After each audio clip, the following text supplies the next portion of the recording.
فيلمنا النهاردة بيبدأ بحشد كبير من الحيوانات في غابة اسمها أرض العزة، وبيبقوا كلهم متجمعين وبيحتفلوا بعيد ميلاد الأسد سيمبا ابن ملك الغابة مفاسا. وساعتها بيظهر القرد الحكيم رفيقي وبيقدمه للحيوانات اللي بينحنوا ليه كلهم. وبيظهر بعدها الأسد سكار عم سيمبا وبيكون متضايق جدا، وبيدخل عليه طائر الملك اللي اسمه زازو علشان يبلغه إن الملك مفاسا جايله دلوقتي. وساعتها بنعرف إن سكار محضرش الاحتفال بالمولود الجديد، وساعتها زازو بيقول له إن لازم يلاقي عذر قوي يقوله للملك. ووقتها بيدخل مفاسا على سكار وبيسأله ما حضرش الاحتفال ليه، فبيرد سكار عليه ببرود وبيقول له إنه ما كانش فاكر إن الاحتفال هيكون النهاردة. فبيتضايق جدا مفاسا من رده وبيقول له إن الشبل ده هو الملك المستقبلي لأرض العزة. وبعدها بنشوف سيمبا وهو بيصحي باباه ومامته، وبياخدوا باباه على أعلى منطقة في المملكة وبيبدأ يشرح له أبعاد المملكة كلها. وكمان بيقول له إن كل مكان شايفينه قدامهم وبتطلع عليه الشمس دي هتكون مملكته، وإنه في يوم من الأيام هيبقى هو الملك للمنطقة دي كلها. فبيسألوا سيمبا عن المكان الضلمة اللي ورا الحدود بتاعتهم، فبيحذروا مفاسا وبيقول له إن المكان ده الوحيد اللي ما ينفعش يروحه أبدا، وإنه حتى ما ينفعش يغامر ويقرب منه. وبيتمشوا مع بعض في المملكة وبيقول له مفاسا إن الملك الحقيقي لازم يحترم كل الحيوانات، من أول النمل الصغير لحد أكبر وأضخم حيوان في الغابة. وبعدها بيدخل زازو عليهم علشان يدي التقرير الصباحي للملك مفاسا، وبيطلب منه الملك إنه يلف ظهره علشان يعلم سيمبا إزاي ينقض عليه. فبيقع زازو على الأرض وبيضحك الملك،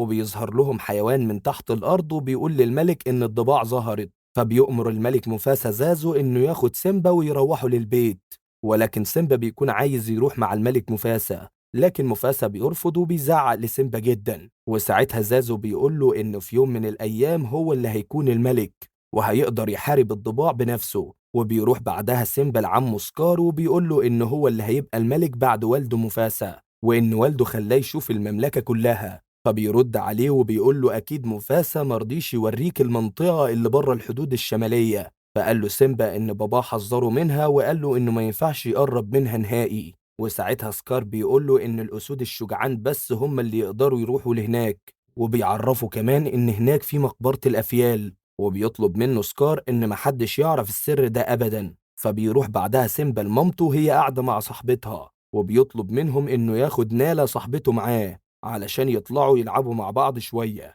فبتوافق مامته ولكن بشرط إنهم ياخدوا زازو معاهم. وفي الطريق سيمبا بيقول لنالا إنهم رايحين مقبرة الأفيال، وإنهم لازم يتخلصوا من زازو الأول علشان يقدروا يكملوا طريقهم. وبيفضلوا يلعبوا ويغنوا مع الحيوانات لحد ما بيقع وحيد القرن على زازو، فبيسيبوه وبيمشوا بسرعة وبيروحوا لمقبرة الأفيال. ولكن زازو بيرجع لهم وبيقول لهم إن كده غلط وخطر جدا عليهم. وفجأة بتظهر الضباع وبيكونوا عايزين ياكلوهم، ولكن بيهرب سيمبا ونالا وبيمسكوا الضباع زازو وبيكونوا ناويين إنه يطبخوه على العشاء. ولكن زازو بيهرب منهم وبتبدأ الضباع إنها تطارد سيمبا ونالا. وساعتها بيظهر مفاسا في الوقت المناسب وبينقذهم من إيد الضباع، وبيؤمر كمان الضباع إنها ما تقربش من ابنه مرة تانية. والملك مفاسا بيؤمر زازو إنه ياخد نالا للبيت، وبيواجه سيمبا وبيقول له إنه خيب ظنه فيه، وإنه عرض نفسه وعرض كمان نالا معاه للخطر، وكمان قبل ده كله هو عصى أوامره. فبيرد عليه سيمبا وبيقول له إنه كان بيحاول يبقى شجاع.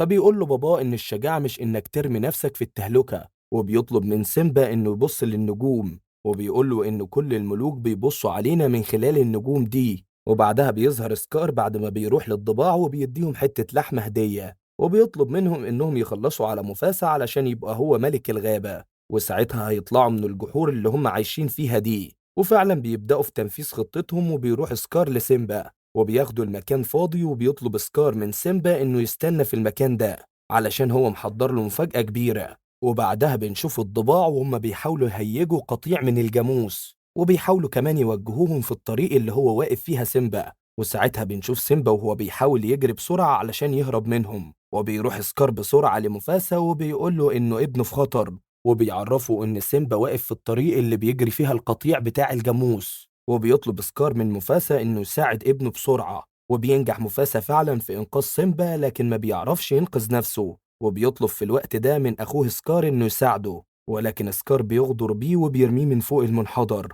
وساعتها بيموت مفاسا وبيروح سيمبا وهو مش مصدق إنه خلاص مات. وبيحاول يقومه، ولكن بيكتشف في الآخر إن باباه مات. وبيروح له سكار وبيفضل يأنبه إن هو السبب في موت والده، وبيقول له سكار إنه لازم يهرب وما يرجعش أرض العزة تاني. فبيجري سيمبا لبعيد، وبيظهر بعدها الضباع مرة تانية، وبيطلب منهم سكار إنهم يقتلوا سيمبا علشان تكون الجريمة مكتملة.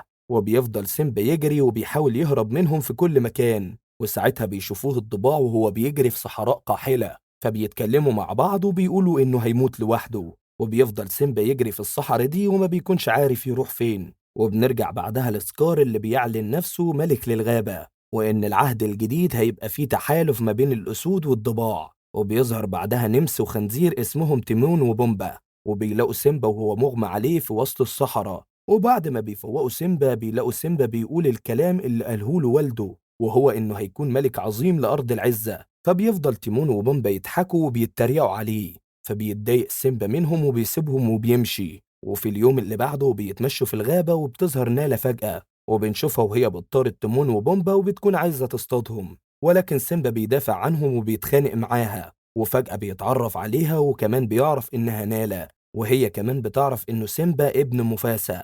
وبتفرح نالا جدا إنه لسه عايش. وبيعرفها بعدها سيمبا على تيمون وبومبا، وبتقول له نالا إنهم في أرض العزة فاكرين إنه مات، وإن سكار قال لهم اللي حصل ولكن كذب عليهم. وبتعرفوا إن أرض العزة اتدمرت، وإنها ما بقتش فيها ولا أكل ولا شرب، وإن الحيوانات بتتعذب كمان بعد ما رجعت الضباع تعيش معاهم. وبتقول له إنه لازم يرجع علشان هو الملك الحقيقي لأرض العزة. ولكن سيمبا بيرفض وبيقول لها إنه مش عارف حاجة وإنه مش هينفع يرجع تاني. وبيقول لها كمان إنه مش الملك اللي يستحق إنه يحكم أرض العزة. فبتزعل منه جدا نالا وبتمشي. وبالليل بيظهر لسيمبا القرد الحكيم رفيقي، وبيقول لسيمبا إنه ابن الملك مفاسا، وإنه يعرف مكان والده، وبيطلب منه يمشي وراه بسرعة لحد ما بيوصلوا لبحيرة صغيرة. وبيطلب منه رفيقي إنه يبص فيها. ولما سيمبا بيبص في البحيرة بيشوف قد إيه إنه شبه باباه. فبيقول له القرد رفيقي إن والده حتى لو ما كانش عايش فهو موجود معانا،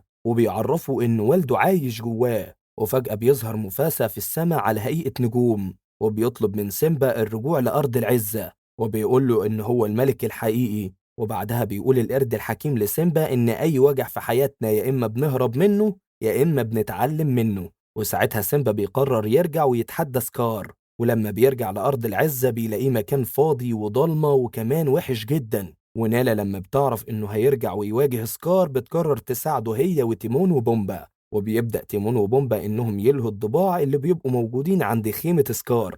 وبيظهر سيمبا وبيشوف سكار وهو بيتعامل مع والدته بطريقة وحشة جدا. وفجأة بينزل سيمبا من على الصخرة وبيطمن على أمه، وهي بتتفاجئ جدا لما بتعرف إن ابنها سيمبا لسه عايش. وبيروح سيمبا لسكار وبيطلب منه يتنازل عن الحكم، ولكن سكار بيرفض وبتقوم بينهم حرب كبيرة جدا. وبيطلب سيمبا من سكار التنازل عن الحكم وبيرفض مرة تانية، وبيقول له إنه لازم يعترف مين السبب في قتل أبوه. ولكن سكار بيحاول يقرر اللي عمله مع مفاسا، وبيكون عايز يرميه من فوق المنحدر، ولكن في الآخر ما بيقدرش. وبيطلب سيمبا من سكار إنه يعترف بالحقيقة قدام الكل. وفجأة بتبدأ الحرب اللي بيتدخل فيها كل الأسود والضباع، وحتى تيمون وبومبا والقرد رفيقي. وساعتها سكار بيقول لسيمبا إن الضباع هم السبب في قتل أبوه. وأول ما الضباع بتسمع الكلام من سكار بتبدأ تتراجع في الحرب. وساعتها سيمبا بيرمي سكار من فوق المنحدر، ووقتها بنشوف الضباع وهم بيهجموا على سكار وبيخلصوا عليه. وبيرجع بعدها سيمبا ملك الغابة وبيتجوز نالا،